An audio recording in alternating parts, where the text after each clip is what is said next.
Por que os casais brigam? Esse é o nosso tema de hoje, nesse breve vídeo do Espaço Maestria.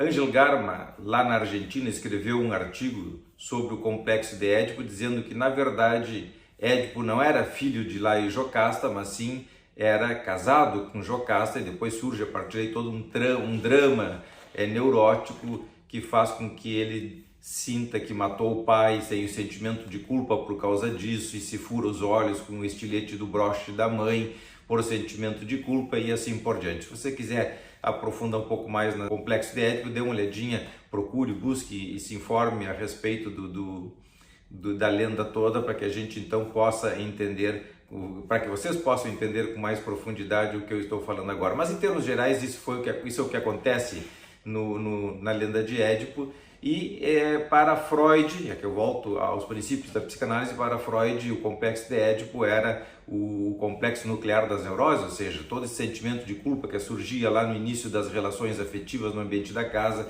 o menininho e a menininha rivalizando, apaixonados pelo genitor do sexo oposto e rivalizando pelo genitor do mesmo sexo, e a partir daí então isso gerava sentimento de culpa e tudo mais, uma série de sintomas a partir daí. Então, para Freud, o complexo de Édipo era o complexo nuclear das neuroses, ou seja, era o que gerava, que produzia uma série de sintomas ao longo da vida do sujeito, distorcendo uma infinidade de percepções, mal entendendo determinadas coisas da vida.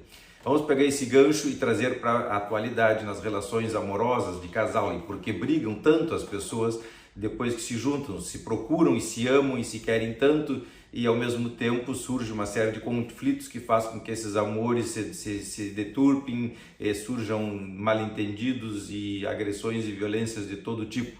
Coisa que é meio incoerente, porque se procuram para se amar, porque brigam, não fecham uma coisa com a outra. Então algo tem, e a esse algo Freud se referia, então, com a situação edípica que se reproduzia de alguma forma no meio do casal. Garma, lá na Argentina, então dizia, através do seu artigo sobre o complexo de Édipo, que já havia quando surge essa ideia de que Édipo é filho de Laio e Jocasta, e aí se reproduz toda essa sintomatologia na relação de casal, isso já era o próprio sintoma, digamos assim, porque na verdade Laio nunca tinha sido filho de Édipo, nunca tinha sido filho de Laio e Jocasta, mas sim era esposo de Jocasta, e confunde tudo, e essa confusão já faz parte da neurose.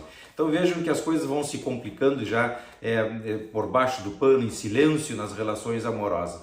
Mas as relações afetivas, amorosas, já são complicadas desde das escolhas, porque uma pessoa de repente na noite, numa multidão, numa festa, salta aos nossos olhos e nos apaixonamos por aquela pessoa, nos interessamos e temos uma afinidade gigantesca por aquela pessoa. Se nada sabemos dela, a não ser a nossa visão, a nossa percepção, nosso feeling, ali silenciosamente, numa barulheira, numa música estrondosa, numa meia luz e tudo mais, porque existem percepções de inconsciente para inconsciente, onde o nosso inconsciente vai escolhendo, selecionando pessoas com uma determinada capacidade, com um determinado potencial. E aí entra toda a genética da outra pessoa e a nossa, que vão cruzando os dados, digamos assim, silenciosamente nessas escolhas, tanto no bom quanto no ruim. Então, quando escolhemos uma pessoa, essa pessoa necessariamente tem que ter um certo impacto, um certo valor, uma certa importância nos aspectos positivos e também nos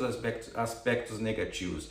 Senão nós não nos interessamos por elas. Da onde vem esse interesse pelo positivo e negativo? Primeiro e antes de mais nada, vem da nossa genética, do nosso mundo interno, da nossa constituição. Em psicanálise a genética se chama constituição, que vai fazer com que esses elementos nos atraiam necessariamente. A pessoa pode ser uma excelente pessoa, uma pessoa maravilhosa, bonita, etc. Se não casar ou não casarem esses elementos internos, essa pessoa é indiferente para nós, tanto ela para conosco quanto o inverso. Então são pessoas que podem chegar a ser boas amigas, se querem, se respeitam, até se admiram, mas jamais vão ter um amor, uma paixão, porque os elementos internos de um e de outro não vão ser favoráveis para isso. Nós apaixonamos pelas nossas vivências infantis, pelos nossos amores infantis carregados por todo o constitucional. Quais são os amores infantis? Os amores da casa, os amores com os pais, com os irmãos, com as pessoas da casa que trabalham em casa, com os avós, com os primos, com as primas e assim sucessivamente. Então existe um modelo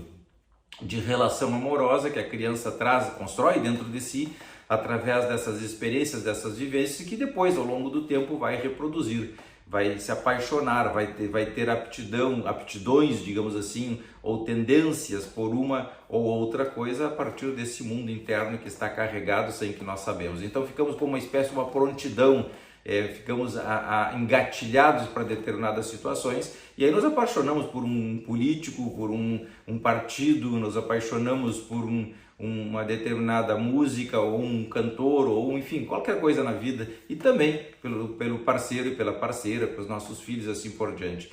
Por quê? Porque temos essa disponibilidade interna que nos leva, nos conduz. Tem que ser aquela pessoa cegamente, ainda que exista uma certa consciência, essa consciência permita que nós façamos um certo rastreio e que ponderemos algumas coisas sobre o outro, algo mais forte dentro de nós faz com que desconsideremos todo o resto. Então escolhemos uma pessoa cheia de defeitos, muitas vezes complicações visíveis aos olhos de todo mundo, mas nós não nos importamos com isso. Por quê? Porque outros elementos fazem com que nós então tenhamos uma vista maravilhosa, uma sensação maravilhosa e compensamos aqueles defeitos da pessoa, que às vezes até são graves, com outras alegrias, digamos, e outras despertares amorosos que de alguma forma neutralizam todos aqueles aspectos negativos. E vejam que aí as coisas já vão se complicando. Nós temos a genética, nós temos amores infantis, o modelo de relação afetiva, nós temos o bom, nós temos o ruim, e assim nós vamos funcionando, transmitindo isso de geração em geração. São aspectos que vão se transmitindo de uma geração para outra como características de determinadas famílias, determinados povos, que dessa maneira vão se impondo nas gerações seguintes através dessa transmissão que vai se dando silenciosamente. Nós temos os mandatos históricos, os mandatos de repetir, porque temos as guerras, por exemplo. Qual a necessidade de termos guerra? Qual é a importância de uma guerra?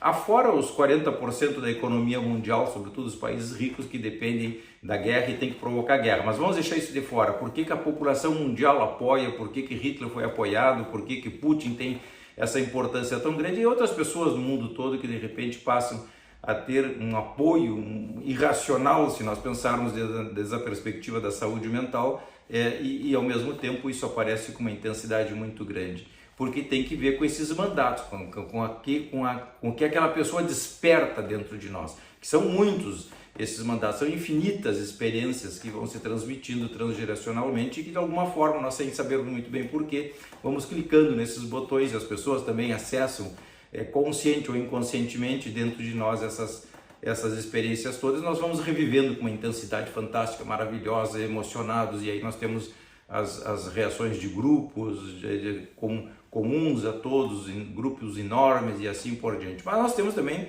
os mandatos raciais, que faz com que tenhamos determinadas características que são próprias da raça, e aqui eu não estou me referindo à raça humana, que é o que todos nós somos em última instância, mas esses aspectos que se transmitem de um povo para outro, mais que aspectos raciais, talvez a palavra certa seria mandatos dos povos, mandatos históricos dos povos e coisas assim, que caracteriza o alemão, o judeu, o árabe, o italiano e assim por diante. E todos de alguma forma, todos nós temos determinadas tendências que são características de uma determinada etnia, e que isso também vem no constitucional, vem transmitido para nós, e que de repente em algum momento se acende dentro de nós com uma veemência, com uma força, com um vigor gigantesco que nós atuamos sem nos darmos conta, sem sabermos muito bem. E eu estou pensando de novo no marido e na mulher, no casal, nos amantes, digamos assim.